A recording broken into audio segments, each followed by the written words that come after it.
Hello दोस्तों, स्वागत करते हैं एक बार फिर से आपका अपने इस यूट्यूब चैनल पे जिसका नाम है लेट्स सेट। दोस्तों, आज हम डिस्कस करेंगे allied exam most important question series का पार्ट 2। और जितने भी क्वेश्चन इसमें हम डिस्कस करेंगे वो क्वेश्चन पेपर HPPSC द्वारा प्रीवियस ईयर में पूछे गए हैं। तो आइए शुरू करते हैं इस पार्ट 2 को।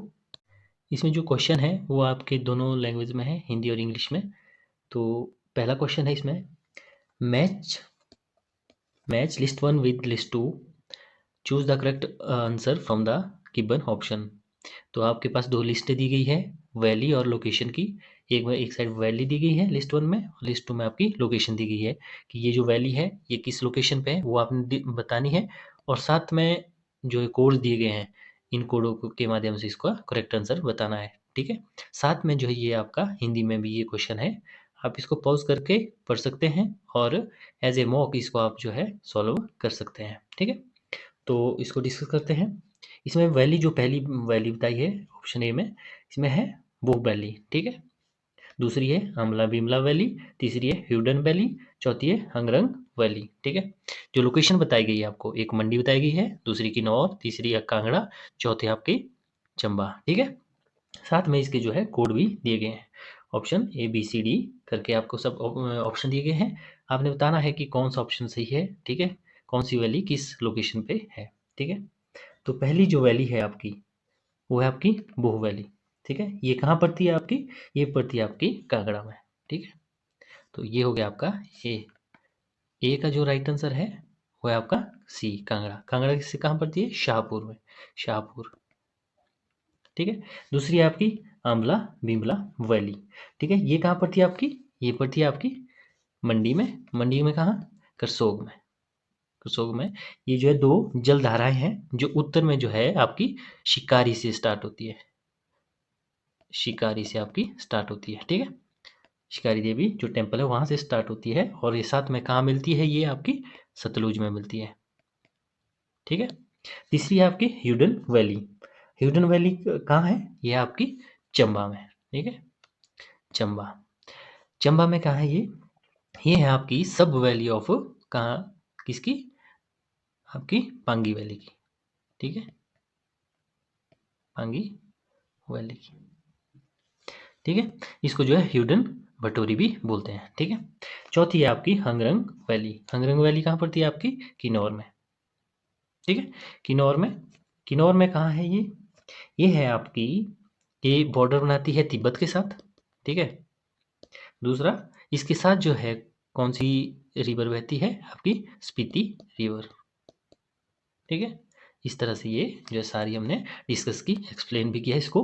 तो इसका जो राइट आंसर है आपका ऑप्शन बी, पहले का तीसरा, दूसरे का पहला, तो और तीसरे का चौथा, चौथे का दूसरा। ठीक है, इसमें नेक्स्ट क्वेश्चन है आपका, अगेन आपका जो है लिस्ट से रिलेटेड है। लिस्ट के क्वेश्चन हमने इसमें इसलिए ऐड ज़्यादा किए हैं क्योंकि इसमें जो हम एक्सप्लेन अच्छी तरह से कर सकते हैं। ठीक है, जो आपका दूसरा क्वेश्चन है वो है लिस्ट वन और लिस्ट टू का मैचिंग। ठीक है, लिस्ट वन में क्या है आपका, ईयर दिया गया है।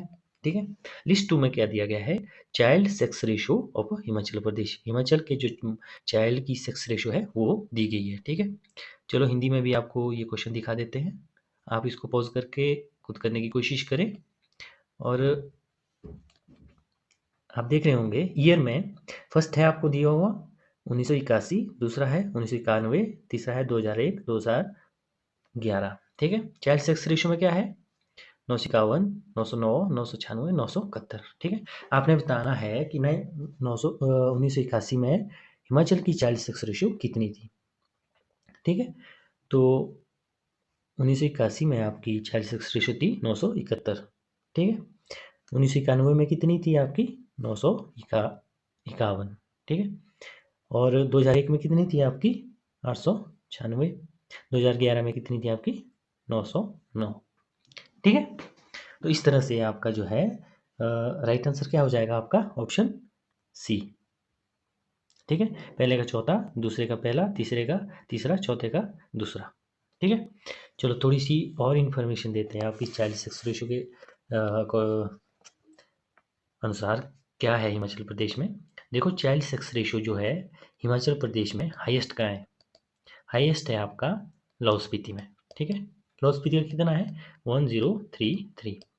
ये है ऑल ओवर इंडिया में हाईएस्ट। ठीक है, ऑल ओवर इंडिया में।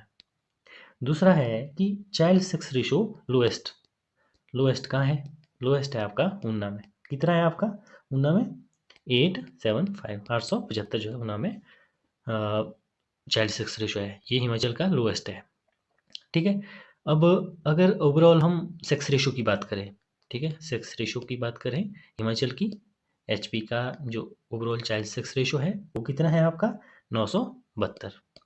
ये है अकॉर्डिंग टू 2011 के अकॉर्डिंग है ये 2972। ठीक है, नेक्स्ट क्वेश्चन की ओर चलते हैं।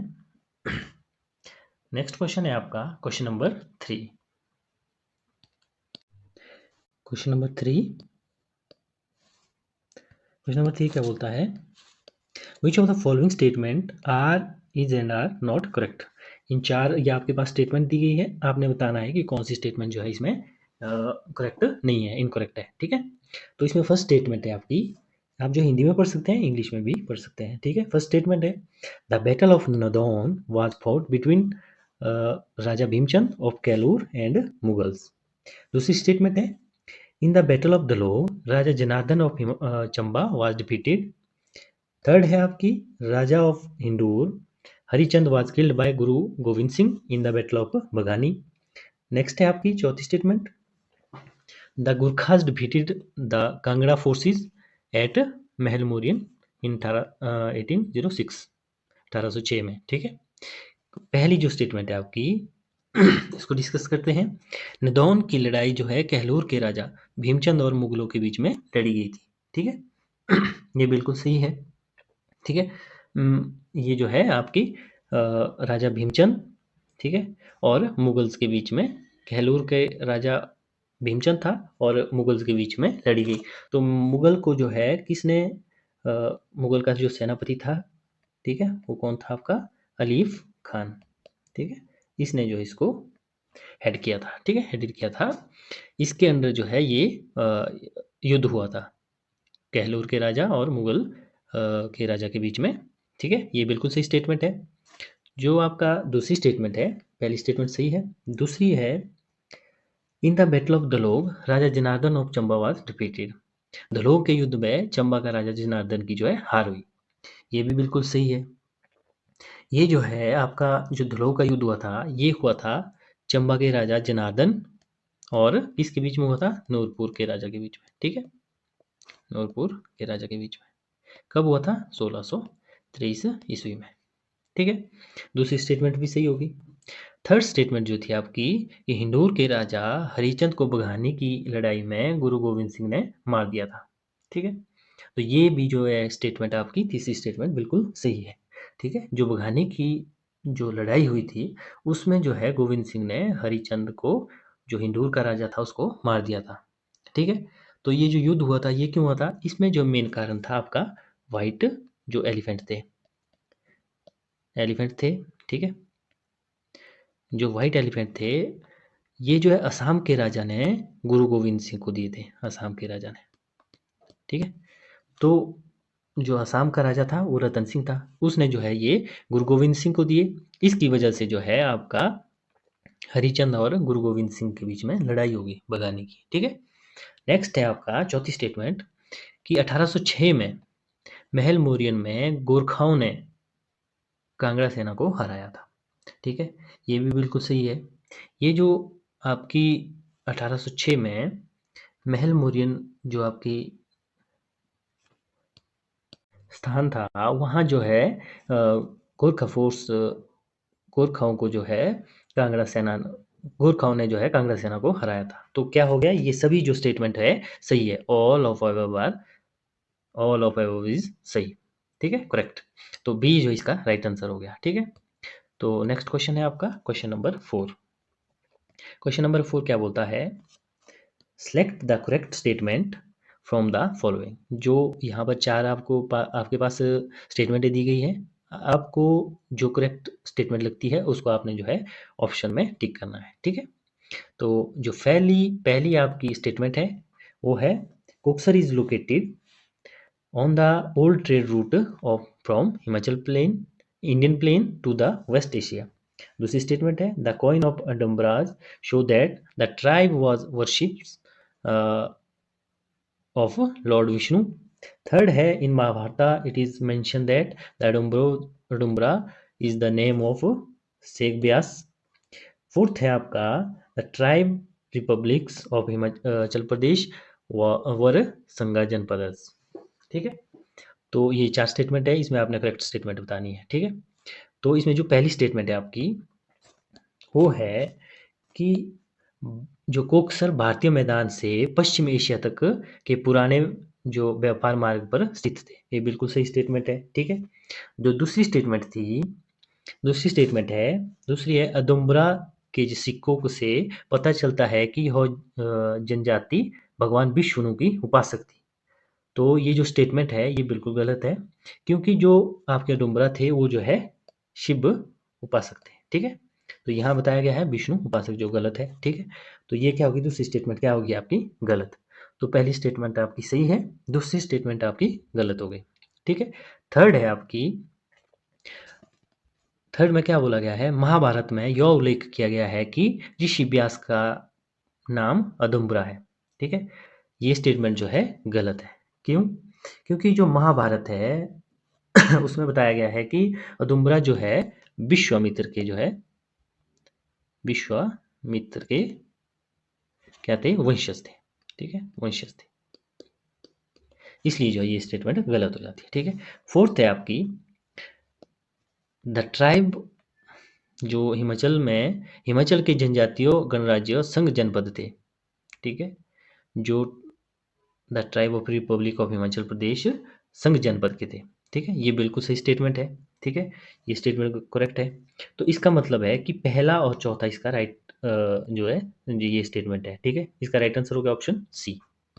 नेक्स्ट क्वेश्चन है आपका क्वेश्चन नंबर 5. ये किससे रिलेटेड है आपका, कॉन्स्टिट्यूशन से. ठीक है, क्वेश्चन नंबर 5. ठीक है, इसमें क्या बोला गया है,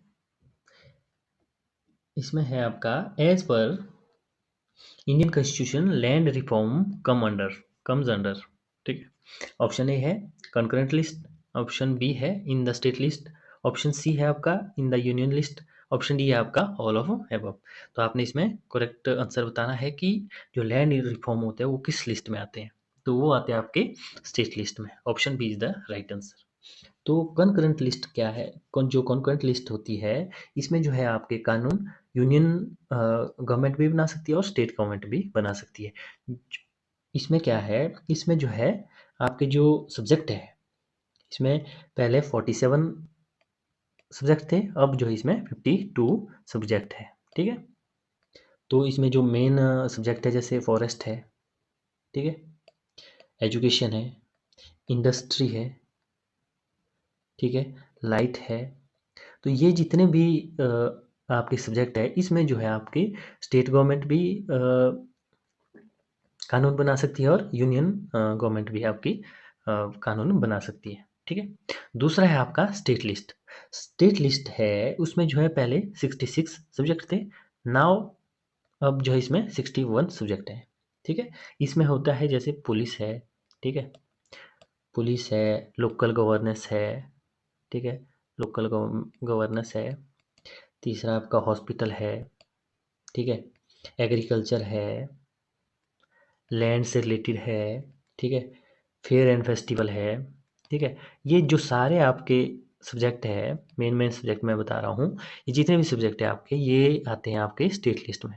ठीक है, तो स्टेट लिस्ट में क्या होता है, सिर्फ कानून कौन बना सकता है, स्टेट गवर्नमेंट ही बना सकती है. ठीक है, तीसरा था आपका यूनियन लिस्ट. यूनियन लिस्ट में कौन है कि ओनली जो सेंट्रल गवर्नमेंट होती है वो जो है आपकी कानून बना सकती है. अगर कन्फ्लिक्ट हो जाए तो जो है, अगर स्टेट और सेंट्रल गवर्नमेंट में कन्फ्लिक्ट हो जाए तो जो सेंट्रल गवर्नमेंट के कानून होंगे वो जो है उनको जो है प्रायोरिटी दी जाएगी. ठीक है, तो जो यूनियन लिस्ट है इसमें जो है पहले 97 सब्जेक्ट थे, अब इसमें जो है 100 सब्जेक्ट है. ठीक है, तो इसमें मेन है जैसे डिफेंस है, आपका रेलवे है, ठीक है, रेलवे हो गया, आर्मी है, ठीक है, यूपीएससी है, ठीक है, टैक्स से रिलेटेड हो, ये सारे जो सब्जेक्ट है इसके अंडर आते हैं, ठीक है। इस तरह से ये थी हमारी इसकी रिलेटेड बेसिक सी जानकारी, ठीक है। नेक्स्ट क्वेश्चन है आपका क्वेश्चन नंबर 6, जो अभी लेटेस्ट भी चला है आपके विधानसभा में, ठीक है। ये है question number 6, who decides the matter of disqualification of MLA for the matters other than those given in the 10th schedule of constitution, ठीक है। राज्य विधानसभा के सदस्य की योग्यता का निर्णय जो संविधान की 10वीं अनुसूची के अतिरिक्त हो कौन करता है? तो ये करता है आपका गवर्नर। गवर्नर जो है इसका फाइनल डिसीजन देगा। गवर्नर कब दे सकता है फाइनल डिसीजन? जब जो है आपका कोई भी अगर 10th शेड्यूल में अगर कोई डिस्क्वालिफिकेशन नहीं आती है, तब जो है गवर्नर अपना फाइनल डिसीजन देगा, ठीक है। अगर आपका 10th शेड्यूल के अंडर डिस्क्वालिफिकेशन आती है, मैटर ऑफ डिस्क्वालिफिकेशन आता है, तो उसका डिसीजन जो है उसका डिसीजन कौन करता है आपका? वो करता है आपका स्पीकर ऑफ विधानसभा, ठीक है। तो इस तरह से जो है अगर 10th शेड्यूल के अंडर आए तो विधानसभा का स्पीकर करेगा, अगर 10th शेड्यूल के बाहर की डिस्क्वालिफिकेशन हो तो उसको जो है गवर्नर फाइनल डिसीजन करता है, ठीक है। चलिए नेक्स्ट क्वेश्चन करते हैं, क्वेश्चन नंबर 7, ये है साइंस से रिलेटेड। इसमें है आपका लिस्ट 1 और 2। इसमें लिस्ट 1 में है आपका पार्टिकल ऑफ एटम, लिस्ट 2 में है आपका इन्वेंटर, ठीक है, जिसने डिस्कवर किया है, उसकी जो है ये लिस्ट 2 है, ठीक है।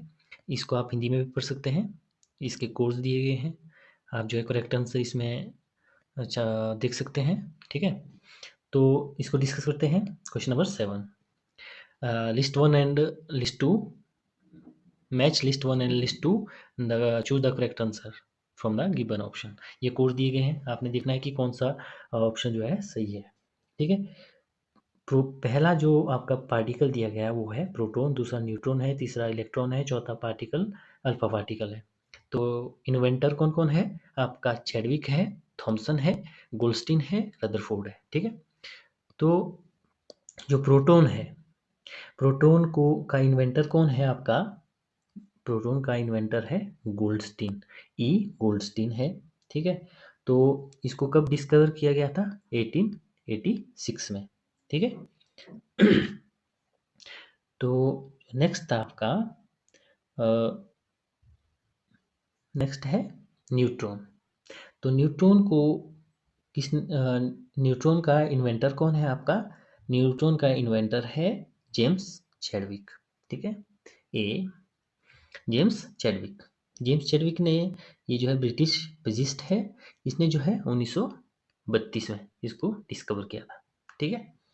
और 1935 में इसके लिए जो है इनको नोबेल प्राइज भी मिला था, नोबेल प्राइज इसको जेम्स चैडविक को। तीसरा है आपका इलेक्ट्रॉन। इलेक्ट्रॉन की इलेक्ट्रॉन का इन्वेंटर कौन है आपका? थॉमसन, जे थॉमसन, ठीक है। तो इसने कब इसको डिस्कवर किया था? 1897 में, ठीक है। नेक्स्ट है आपका अल्फा पार्टिकल। अल्फा पार्टिकल को किसने डिस्कवर किया था? रदरफोर्ड ने, ठीक है। रदरफोर्ड ने कब किया था? 1899 में, ठीक है। तो इस तरह से इसका जो राइट आंसर है वो हो जाएगा ऑप्शन सी, पहले का तीसरा, दूसरे का पहला, तीसरे का दूसरा, चौथे का चौथा, ठीक है। सी इसका जो है राइट आंसर हो जाएगा, ठीक है। नेक्स्ट क्वेश्चन है आपका क्वेश्चन नंबर 8। ये है आपका question number 8, arrange the following electromagnetic waves according to the increasing frequency, ठीक है। ये आपकी वेव्स दी गई है, इनको जो है आपने इनकी फ्रीक्वेंसी के अकॉर्डिंग जो है अरेंज करना है इंक्रीजिंग ऑर्डर में, ठीक है। इसमें पहला है आपका गामा रेज, दूसरा है आपका एक्स रेज, तीसरा है रेडियो वेव्स, चौथा है आपका माइक्रोवेव्स, ठीक है। तो इसमें जो गामा रेज है इसकी जो फ्रीक्वेंसी होती है वो है 10⁻20 हर्ट्स, ठीक है। फ्रीक्वेंसी को हर्ट्स में मेजर किया जाता है। एक्स रेज की कितनी होती है आपकी 10⁻18 हर्ट्स, ठीक है। थर्ड है आपकी रेडियो वेव्स। रेडियो वेव्स की कितनी होती है 10⁻4 हर्ट्स, ठीक है। चौथी आपकी माइक्रोवेव्स। माइक्रोवेव्स की कितनी होती है 10⁻8 हर्ट्स, ठीक है। तो जब हम इंक्रीजिंग ऑर्डर में इसका करेंगे तो थर्ड में सबसे जो कम है सबसे पहले आएगी। तो सबसे कम किसकी है आपकी रेडियो वेव्स की, ठीक है। सबसे पहले 3 आएगा, 3 आएगा, फिर जो है आपका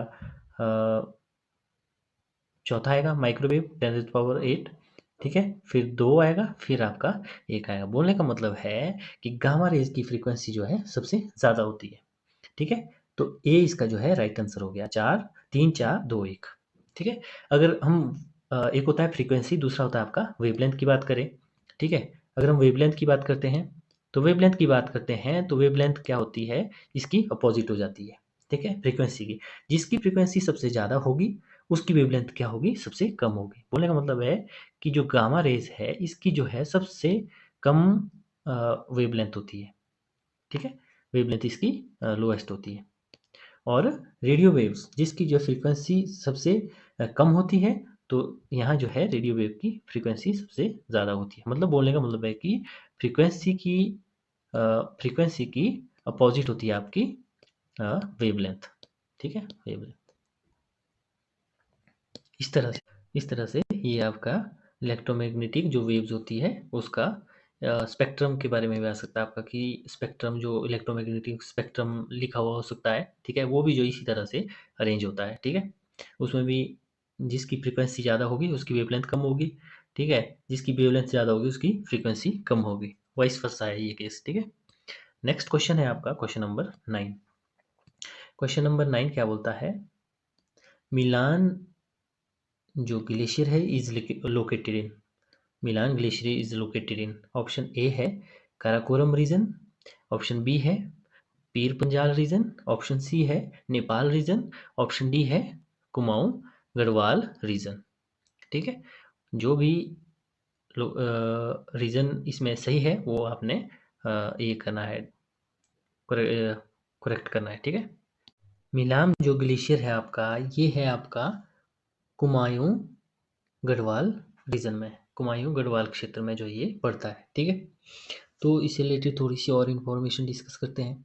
जो आपका काराकोरम रीजन है यहाँ जो है आपका पड़ता है सियाचिन, ठीक है, सियाचिन जो ग्लेशियर है, ठीक है।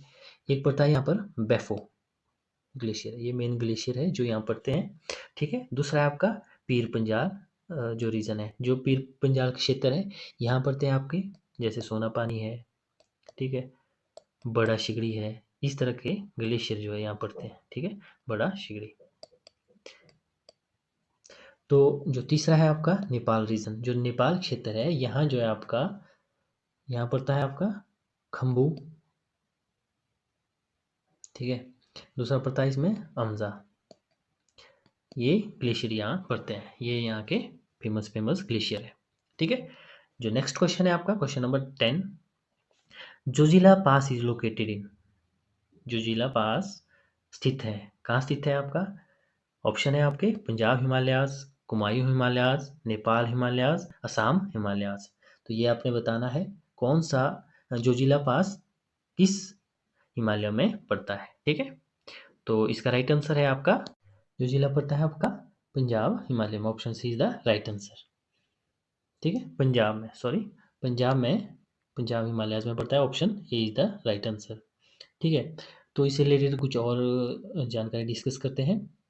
जैसे कुमायूं जो हिमालयस है यहाँ पड़ता है आपका, एक पड़ता है नीति पास, ठीक है, नीति पास यहाँ पड़ता है, ठीक है। माना पास यहाँ है, लीपू है यहाँ पर, ठीक है। लीपू लेक पास जो होता है, जो पास है ये यहाँ पर है, ठीक है। ये जो पास है यहाँ पर कुमायूं हिमालयाज के फेमस पास है, ठीक है।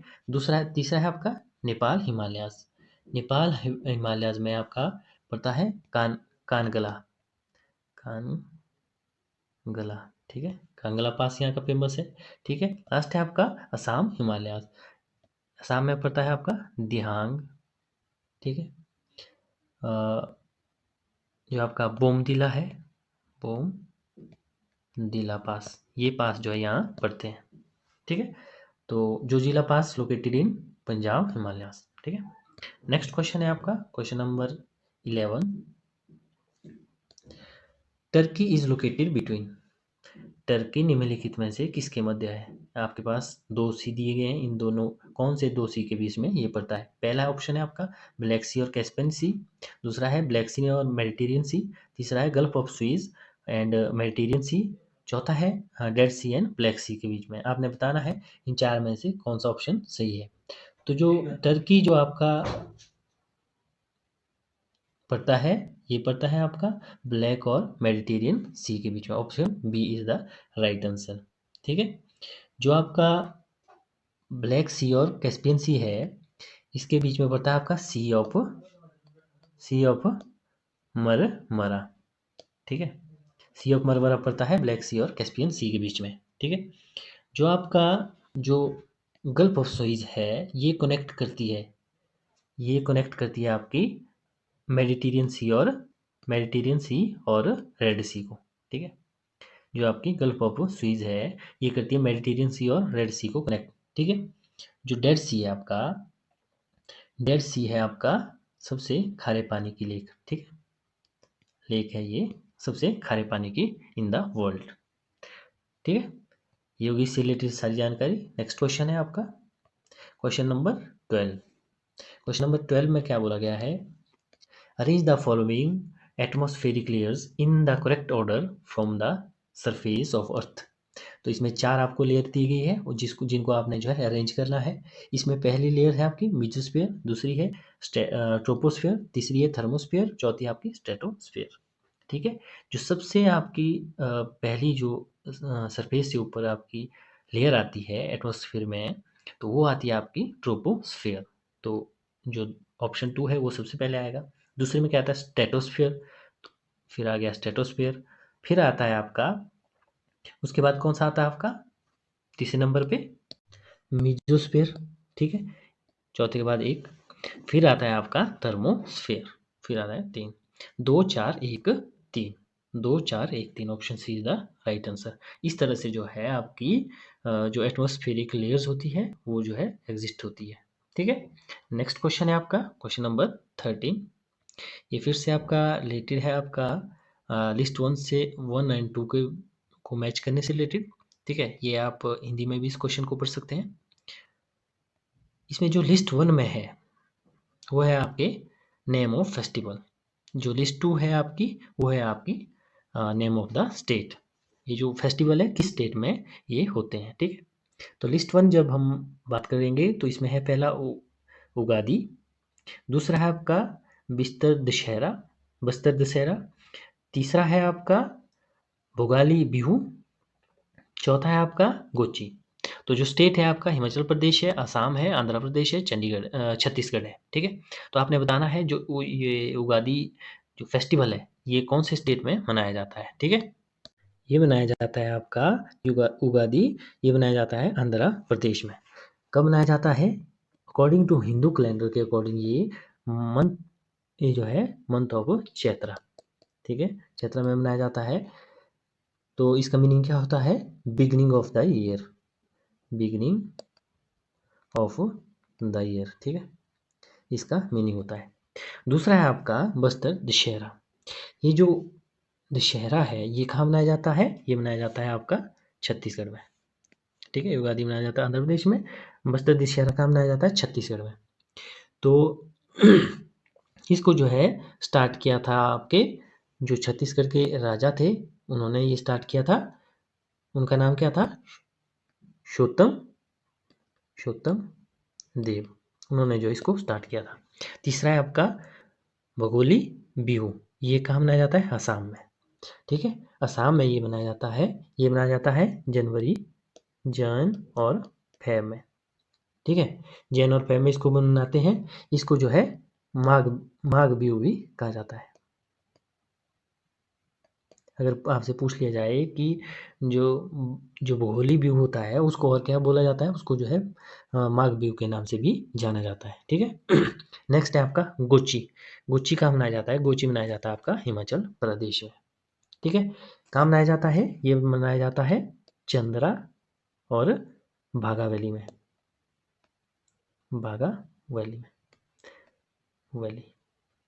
ठीक है, इस तरह से जो है ये फेस्टिवल इन स्टेटों में मनाए जाते हैं। तो इसका जो राइट आंसर हो गया पहले का तीसरा, दूसरे का चौथा, तो इसका राइट आंसर हो गया ऑप्शन ए। ठीक है, इस तरह से जो है हमारे ये name of the festival and state थे। ठीक है, नेक्स्ट क्वेश्चन है आपका, ये है महात्मा गांधी से रिलेटेड। इस वीडियो का ये लास्ट क्वेश्चन है। ठीक है, question number 14, the prefix Mahatma was added with the name of Gandhi.